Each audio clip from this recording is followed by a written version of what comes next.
Jacques Chili, bonjour, Boker Tov. Boker Tov.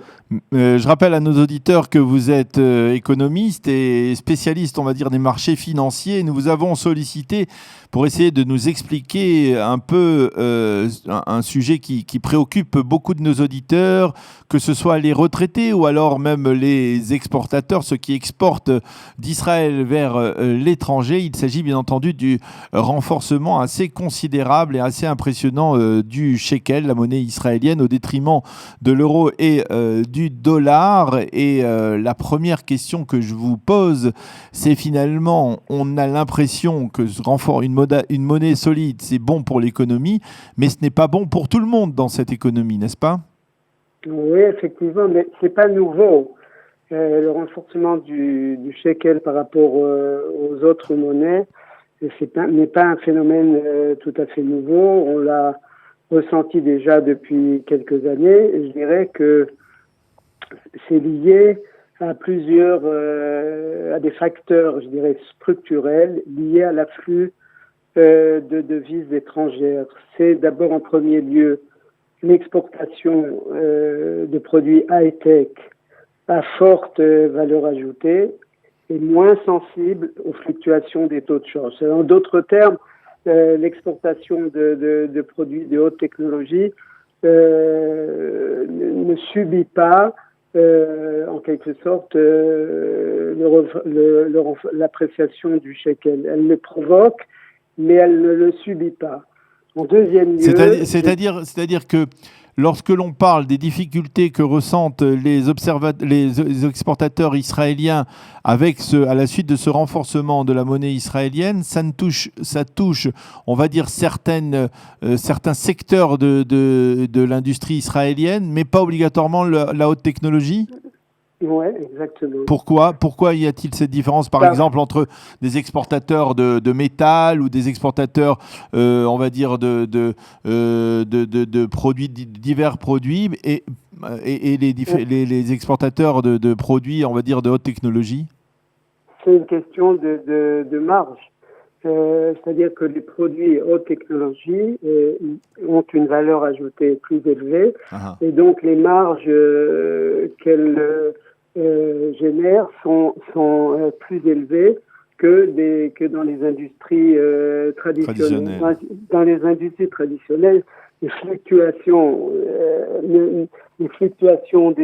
du taux de change, donc en l'occurrence l'appréciation du shekel, risque de mettre en péril, on a vu ces industries, on a vu des industries comme par exemple l'industrie textile en Israël qui n'existent pratiquement plus, mais il y a d'autres industries qui sont qui sont mises en péril.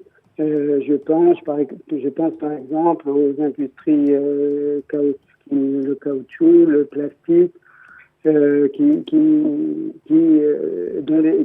sont vraiment, qui pourraient être en difficulté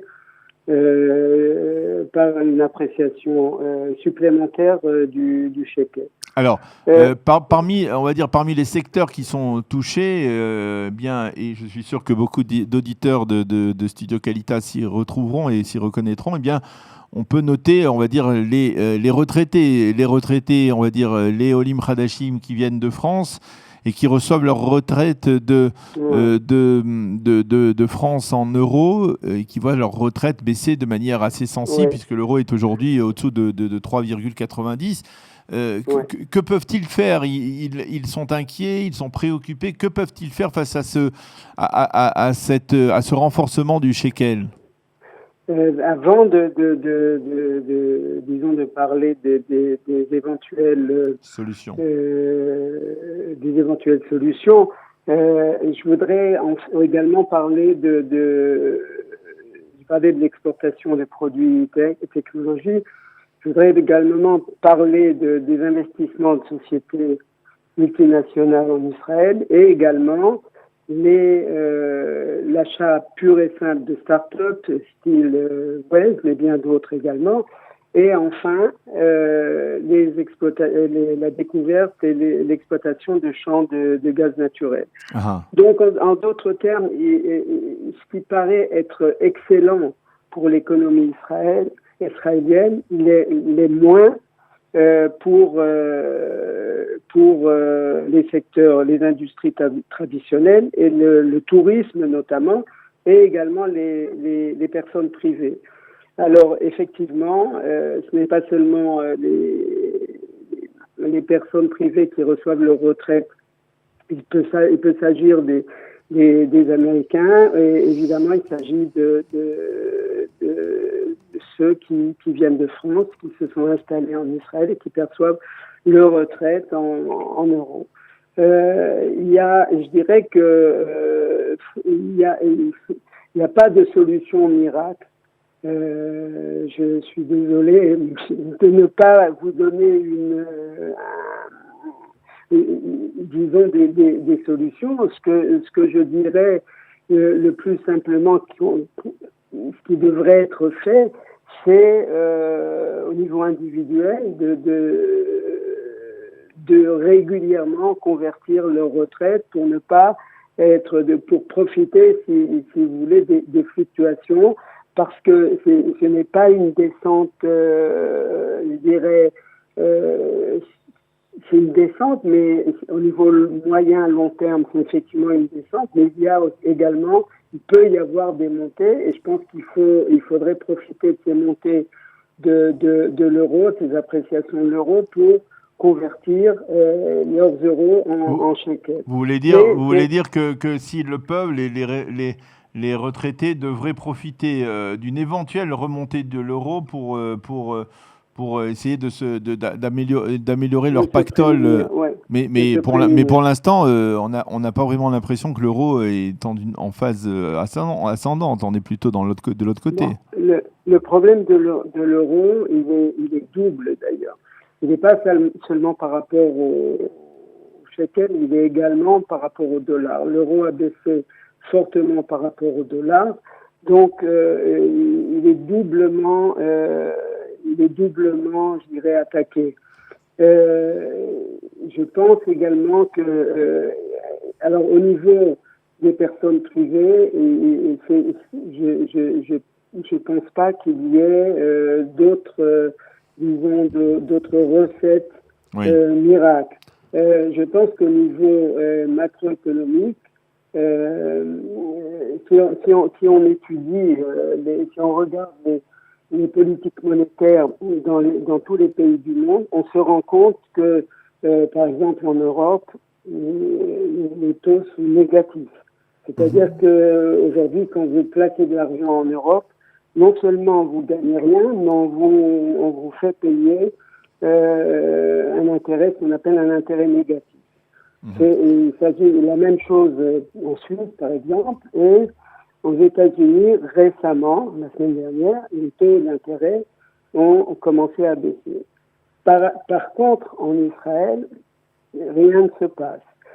C'est-à-dire qu'en fait, ce qui pourrait être fait, moi je prétends pas être à la place du gouverneur de la Banque d'Israël, mais ce qui pourrait être fait serait de baisser les taux d'intérêt pour ne pas pour que le shekel soit moins attractif. Et donc, à partir du moment où il serait moins attractif, il baisserait évidemment. Alors, en termes d'investissement financier. Dites-moi si je me trompe, mais il y avait une période où justement la Banque d'Israël, le gouverneur de la Banque d'Israël, pour justement maîtriser, on va dire, cette augmentation du shekel et ne pas affecter de manière draconienne les exportateurs, eh bien, racheter des shekels, vendez des shekels et acheter des dollars. Pourquoi ne pas utiliser cette technique aujourd'hui ? Vous avez raison, c'était également à l'époque de Stanley Fischer. Voilà, c'est ça. Ça a été le cas après avec celle qui lui a succédé. Kermit Frog. Kermit Flug.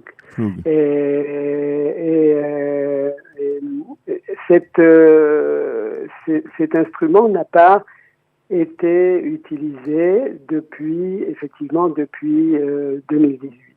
Effectivement, c'est un moyen, ça coûte, Parce que quand vous achetez tous les jours 100 millions de dollars et que vous vendez du shekel, ça coûte de l'argent, mais ça, en période disons de non-inflation, comme c'est le cas aujourd'hui, ça coûte moins. Ça coûte, mais ça coûte moins. D'ailleurs, par exemple, la Banque nationale suisse a fait exactement la même chose à un moment où il voulait garder, la Suisse voulait garder un rapport fixe entre le franc suisse et l'euro. Et ça a duré ce que ça a duré. À un moment donné, les lois du marché font que à un moment donné, ça ne marche plus. Pour résumer, pour les profanes en particulier, lorsque l'on dit que le shekel est aujourd'hui la monnaie la plus puissante au monde, c'est pas obligatoirement une bonne nouvelle pour l'ensemble de la population israélienne. Ouais, c'est une bonne nouvelle. On va dire c'est une bonne nouvelle justement en été pour ceux qui veulent partir en vacances en Europe parce qu'ils paieront moins cher leurs billets d'avion et leurs hôtels. Mais pour le reste, c'est pas obligatoirement une bonne nouvelle. C'est ponctuel ça pour les touristes israéliens. Et je veux dire ce qu'on appelle la Startup Nation a des effets pervers. Ces effets pervers, on les sent sur une partie de l'économie traditionnelle. Et c'est ça qui est notable. Et donc, il existe des instruments pour, en tout cas, je dirais, modérer ces effets pervers. C'est ce qu'on peut dire aujourd'hui. Ok. Eh bien, merci beaucoup, Jacques Chili, de nous avoir éclairé sur ce sujet un peu complexe, mais extrêmement important, qui touche le portefeuille de chacun d'entre nous, d'une certaine manière. Merci beaucoup d'avoir été avec nous ce matin et bonne journée. Shalom. Bonne journée. Shalom.